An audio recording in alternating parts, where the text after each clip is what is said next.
Jordan Peterson has captivated audiences worldwide with his straightforward, no-nonsense approach to life, promoting ideas of personal responsibility, order, and traditional values.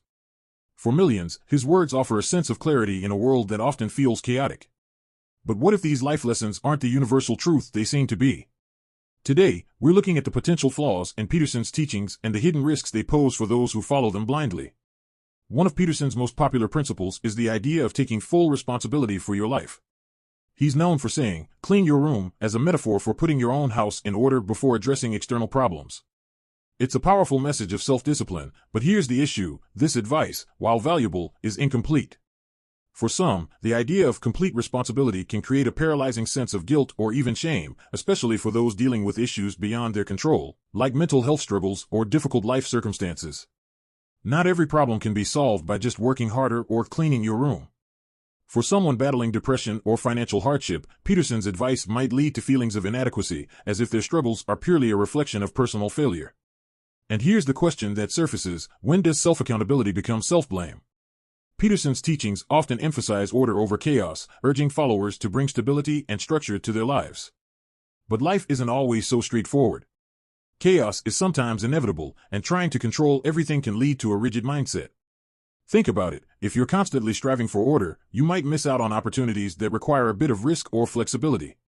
This approach can limit personal growth, making people overly cautious and less adaptable. In a world that's rapidly changing, an inability to embrace some level of chaos can actually hold you back. So, while Peterson's call for order has its merits, it can also be a trap, creating a worldview that's too narrow to navigate the unpredictable nature of life. Then, there's Peterson's view on social hierarchy and the dominance hierarchy in human behavior. He often uses examples from the animal kingdom, particularly lobsters, to explain why humans are inherently hierarchical creatures. According to Peterson, understanding and accepting this hierarchy is key to finding your place in society. But here's where things get complicated. By suggesting that hierarchies are natural and therefore acceptable, Peterson's perspective can unintentionally validate rigid social structures that limit upward mobility and reinforce inequality.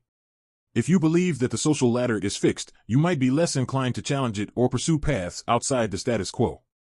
For many, especially those facing social or economic disadvantages, this philosophy can feel demoralizing, as if their place in life is predetermined. The question becomes, does accepting hierarchy help or hinder those who want to change their circumstances?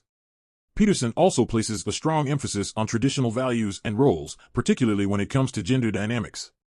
He advocates for the importance of traditional masculinity and femininity, often critiquing modern societal shifts around these roles.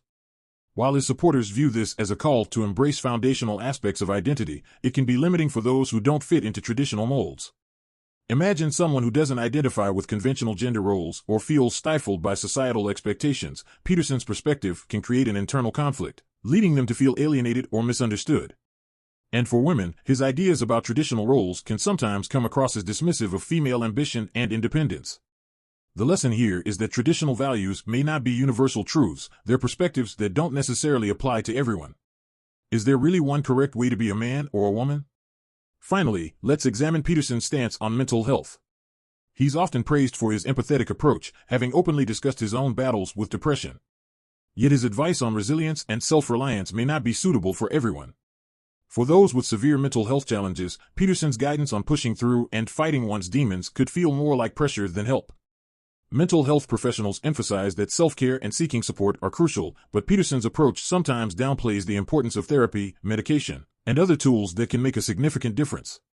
For someone following his advice, this could lead to a cycle of struggle and shame, as they feel they're failing by not overcoming their issues alone. And here's the critical point: mental health is complex, and solutions aren't always found within oneself. In unpacking these lesser-known sides of Peterson's teachings, it becomes clear that his advice, while impactful for some, may not work for everyone. Life is not a one-size-fits-all journey, and even the most popular advice can have blind spots. Before adopting any philosophy, especially one as strong and absolute as Peterson's, it's essential to consider your own circumstances, personality, and unique challenges. Success and fulfillment don't come from rigid rules, they come from understanding yourself and finding a path that aligns with who you truly are. If this perspective resonated with you, make sure to like, comment, and subscribe. Let's keep exploring insights that make sense for the real, complex world we live in.